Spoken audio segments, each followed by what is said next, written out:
Tonight, the NCOPT confirms the full $1.1 million fuel rebate has been paid to the council.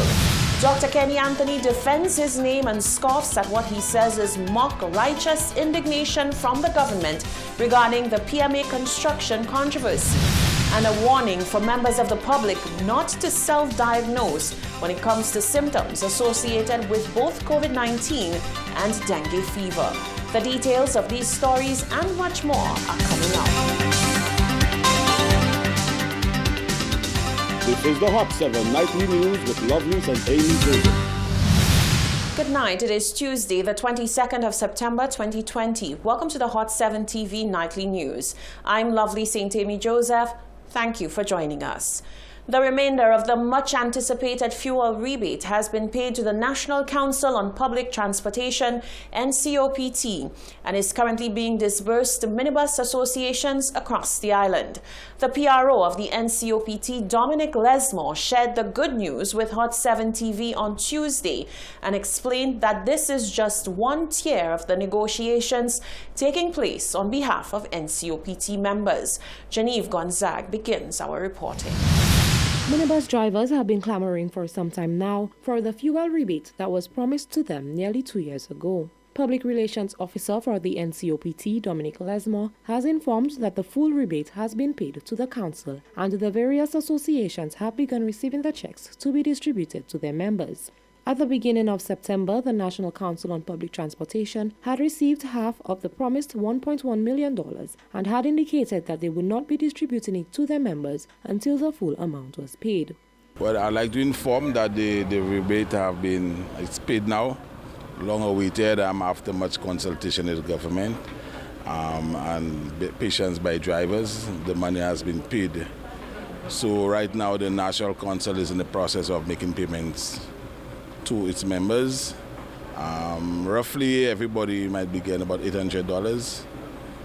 It's 1.1 million and we have about 1,003 people to pay, so roughly about $800. He says now the various associations simply have to get their act together and present the NCOPT with the names of their members in order to get their slice of the pie. Now that the rebate debacle is over, the NCOPT is in the process of negotiating for other benefits for members. We got an exemption on the payment of the route permits also. So we're encouraging all our drivers, when they come in for the payment, make sure they walk with their documents for the renewal of the route permits also. It is important, you know. Having said that, the next financial matter we have to discuss with the government is that the COVID package. We have started dialogue on that matter, but the scope of it and the date of payment that has not been established, so we will be discussing that the next thing in line for discussion. Lesmore says while the money is being distributed are not huge amounts, he believes that drivers will welcome it given the tough economic times. They're very elated about the payment. Well, it's not a big payment, but at this time, with the current capacity, any extra money drivers get will be welcome, you know. And as I said, the next thing they're looking forward to the COVID package, which was agreed in principle by the government, but as I said, we still have to negotiate as to the scope and the date of payment. Lesmore says in this case, it is better late than never. Reporting for Hot 7 News, I am Genevieve Gonzague. Former Prime Minister and Minister for Finance, Dr. Kenny Anthony, says he will not sit idly by and allow the UWP government to make him the scapegoat for its problems.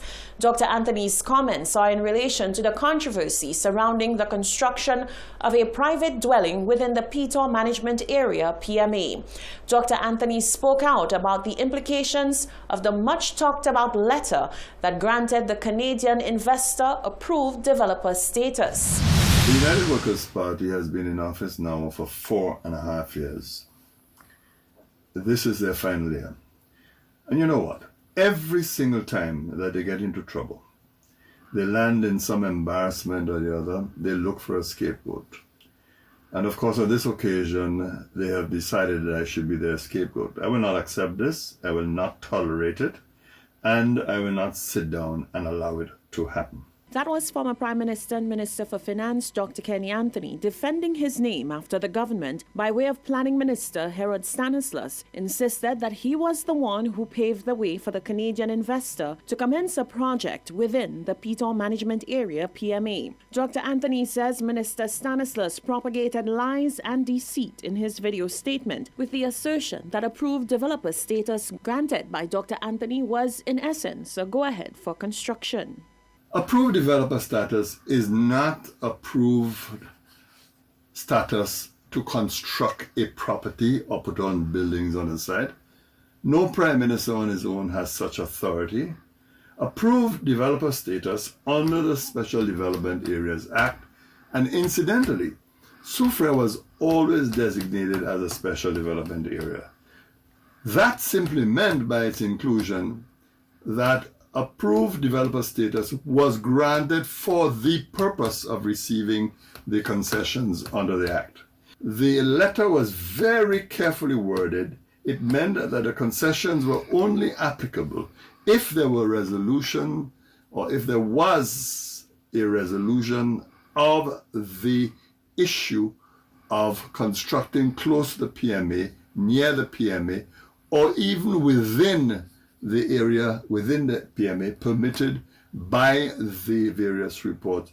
Dr. Anthony says half-truths were offered to St. Lucians by the Minister for Planning, and full disclosure should have been given on the scope of the involvement of this UWP administration. And of course, our good friend Herod Stanislaus refuses to explain why is it that the application had to be sent to the Cabinet for the Cabinet to give approval for the development to take place. Now you are telling me that that is a pious government, a government. If they were that sacrosanct and that pious, why didn't they acquire the property in the interest of the people of St. Lucia? Even when they were going through the process of approvals for the property, they could have said, all right, we'll do the right thing. We made a mistake with Cabot. We caused enough problems with Cabot. Let's acquire the property. And of course, and do something. Perhaps St. Lucians will feel relieved that at last we have done something in the interest of preserving the environment and the patrimony. That was available for them to do. There's nothing to prevent them from acquiring the property.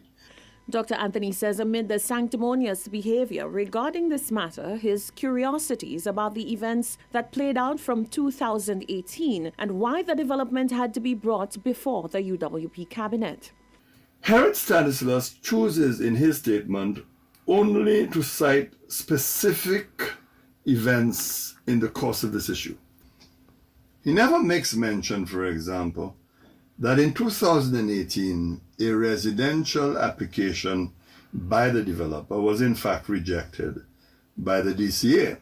That denial of the application was in fact crossed over by the chairman of the DCA, marked approved. He is not convinced that the government is as passionate about preserving patrimony as claimed by the planning minister. Citing concerns about the similarities of symptoms with COVID-19 and dengue fever, Deputy Chief Environmental Health Officer Cheryl Eugene St. Romain is urging members of the public to approach the dengue fever outbreak with seriousness. Eugene St. Romain says although the government of St. Lucia and relevant responding agencies continue to take action against the spread of both viruses, the onus is on the public to take personal action. Shaka Wooding has more. Deputy Chief Environmental Health Officer Cheryl Eugene St. Romain says as the island continues to face the COVID-19 pandemic, it is imperative to stay on top of the dengue outbreak as well. She says particularly worrying are key similarities in symptom types and progression of COVID-19 and dengue fever. About 75% of dengue infections are asymptomatic or produce a very mild illness, which may be confused with other illnesses such as COVID-19. She is urging members of the public not to downplay their symptoms or self-diagnose.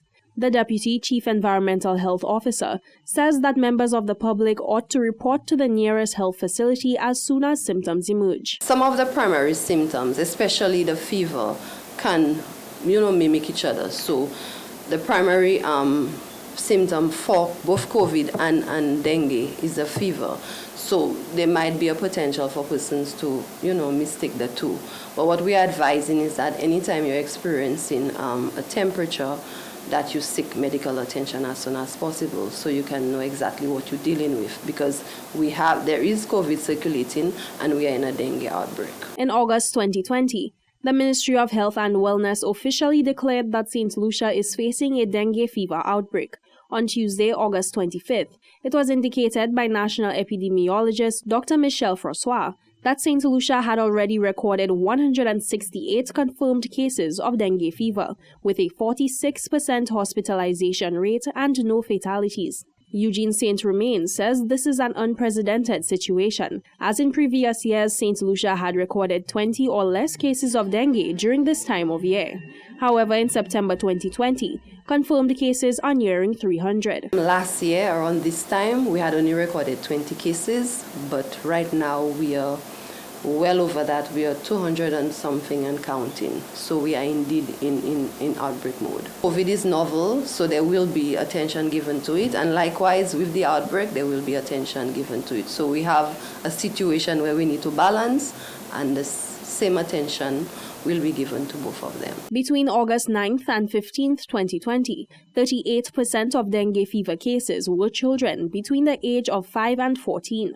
Recognizing this trend, Eugene St. Romain says that the Ministry of Environmental Health has been making interventions at schools island-wide. What we've done, even before school reopened, our officers engaged in the inspections of schools. So our officers went out there and they did the complete inspection and the larvicidal work.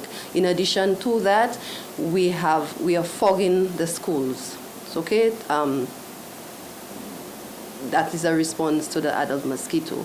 So those schools are being fogged when children are out of school. We try to do it preferably on a Friday, which gives us enough time to air out the school, because there are children who may be sensitive or have allergies to what we use. The Deputy Chief Environmental Health Officer is appealing to members of the public to assist in mitigating the dengue fever outbreak by taking personal responsibility and eliminating breeding sites in and around their homes.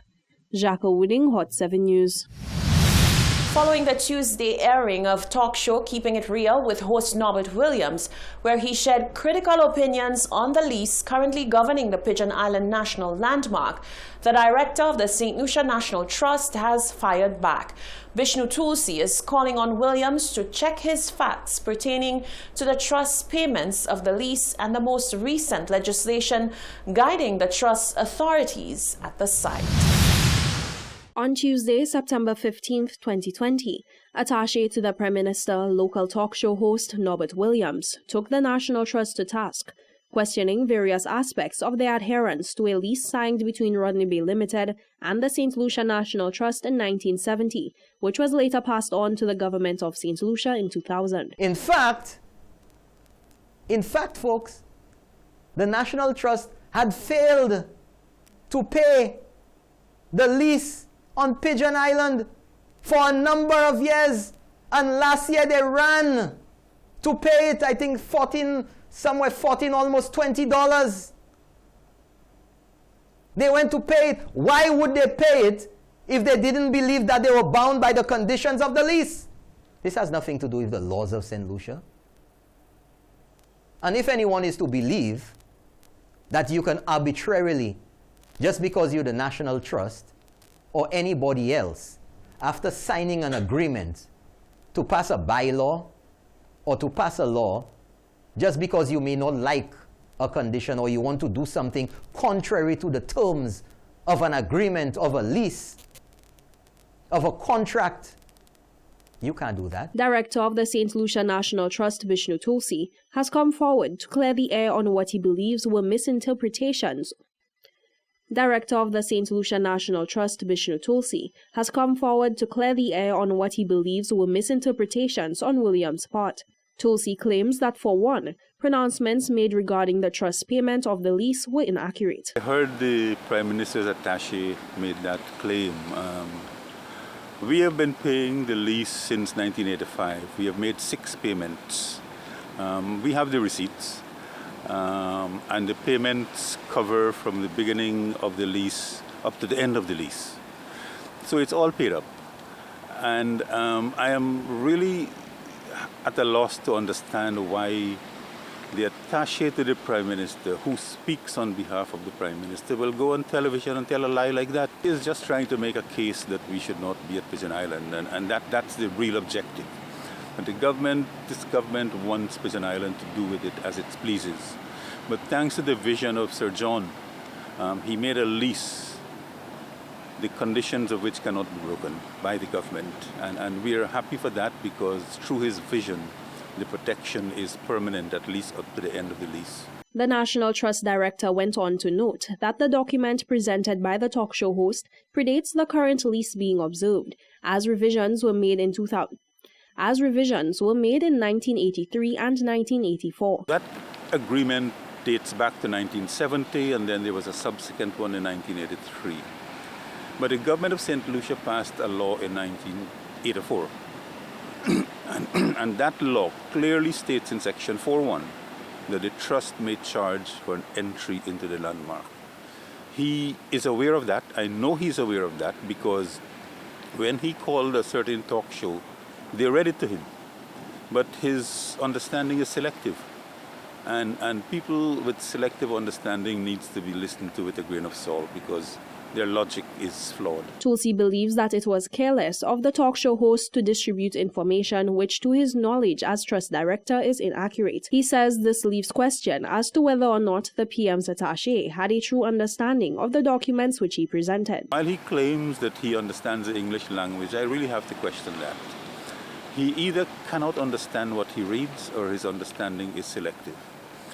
The lease agreement clearly states that we can charge to enter Pigeon Island. It talks about the creation of restaurants and a museum. Well, Pigeon Island is a living museum in a natural setting. So the question of the museum is a foolish one.